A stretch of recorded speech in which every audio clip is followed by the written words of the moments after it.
decrease when we look at the number of new tests that are being done. The previous week had 481,000, while the week we are looking at, week 17 of 25th April to 1st of May, we are seeing a 427,000 new tests being done, which makes it a decrease of 3% comparing the 2 weeks. The cumulative positivity rate is 11%, and the test per case ratio is 9.2% over the period of this pandemic. For the epidemiological week 17, the one of 25th April to 1st of May, there is a positivity rate of 9% and a test per case ratio of 12, which is an increase in the positivity rate and a decrease in the test per case ratio when we compare with the week before week 17. 4% of our member states, which is two countries, are reporting a test positivity rate that is higher than 12% during this week 17 in our epidemiological documentation. Now, let's look at the capacity building initiatives and activities that have been conducted across Africa during this time. First is that we have webinars that are continuing, and we are at series 12 of the webinars that we've been conducting. And last week, the webinar focused on COVID-19 vaccination, clearing the gray areas, and over 607 different healthcare workers participated in that particular webinar. We would also like to share with you some very important information that during the last week of April, from the 25th to the 28th to be precise, as Africa CDC, we organized a physical meeting of our member states and stakeholders to validate and launch the Africa CDC Non-Communicable Disease, Injury and Mental Health Strategic Plan.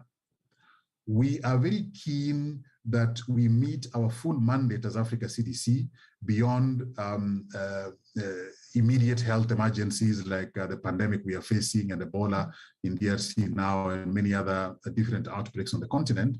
Non-communicable diseases, injuries, and mental health remain a very big public health concern on the continent. And we had the strategic plan for 2022 to 2026 validated by our member states and partners and launched during the workshop was very well attended with a turnout of 42 of our 55 member states. Indeed, 6 ministers of health attended in person. One from at least one of each region was represented by a minister. All our partners that we invited also attended. It was WHO, both the Regional Office of Africa and the Eastern Mediterranean region were there. We had RKI from Germany, CBM, the UN Trust, Carter Center, Rockefeller Foundation.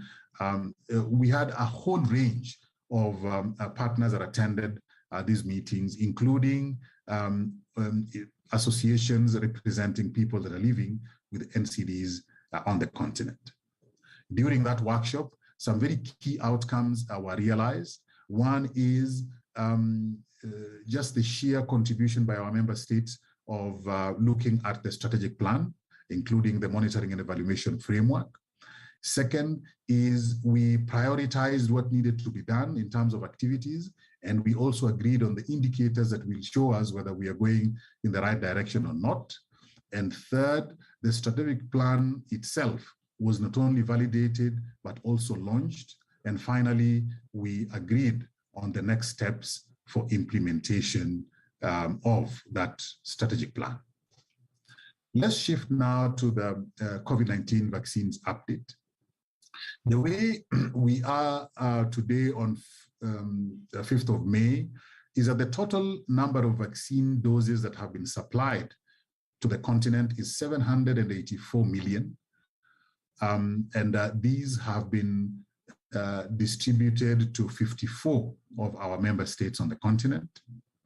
Those that have been administered are 548 million, And this corresponds to 70% of the supply that has come to the continent.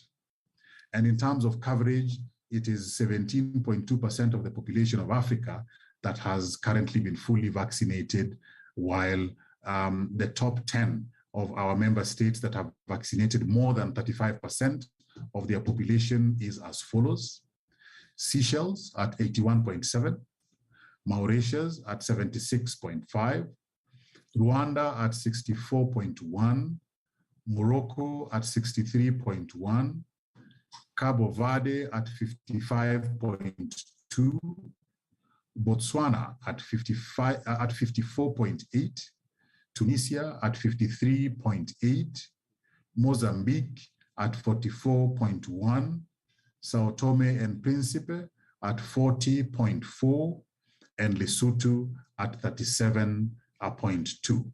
Of course, we still invite you to visit our COVID-19 vaccination page on our website for more detailed information. And as we've discussed last time, Eritrea is the only remaining African Union member state yet to provide the details of their COVID-19 vaccination rollout. As usual, the media team will be able to provide any more details that may be required in terms of which countries are undergoing which situation on the continent. Wayne, I hand it back over to you for the rest of the discussion. Thank you. Thank you very much, Ahmed. That was Dr. Ahmed Ogwell, the Deputy Director of the Africa CDC, giving us a very comprehensive update on the epidemiological situation and the vaccination and many of the issues around the response being led by the African Union through the Africa CDC. We move on now, colleagues, and we call in our first guest, and that is Professor Agnes Binagwaho. I've already given you her brief profile, so at this moment, I will just invite her in and let her give us her brief. Prof, it's over to you. Thank you for your invitation. Dear Dr. Hamad and Professor Senait, colleagues from the Rwanda Ministry of Health and Africa CDC, the media houses, as well as the audience of Africa CDC's weekly press briefings, it is my pleasure to join this week's press briefing as the co-chair of the Second International Conference on Public Health in Africa, to echo the official launch that has just happened this morning, officiated by the Honorable Minister of Health, Dr. Daniel Gamije, the Deputy Director of CDC Africa, and the team of both institutions. I had the honor to co-chair the inaugural conference with my dear friends and colleague, Dr. Senait, last year. And I'm very much looking forward to making this second iteration even more productive and more impactful than the very successful CPHIA 2021 we did last year.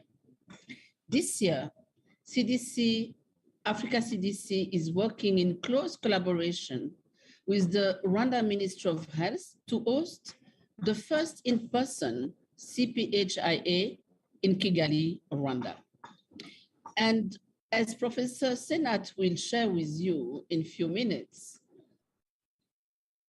the challenges and the success we faced during the during the first CPHIA, because it was during COVID-19, and the response measures that were put in place to curb the spread of the threats that all the continent and all the world has faced. As the number of COVID-19 cases in this period and the number of deaths on the African continent has started to drop, even though we are still in the middle of a pandemic, because you have seen and hear that some countries are facing the 4th wave and other even the 5th wave.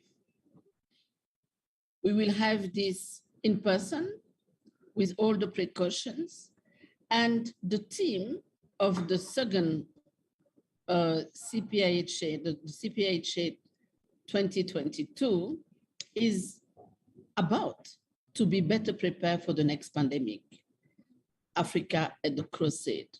And this is very important because even after COVID, when the world will have controlled the pandemic, it's going to be very important to be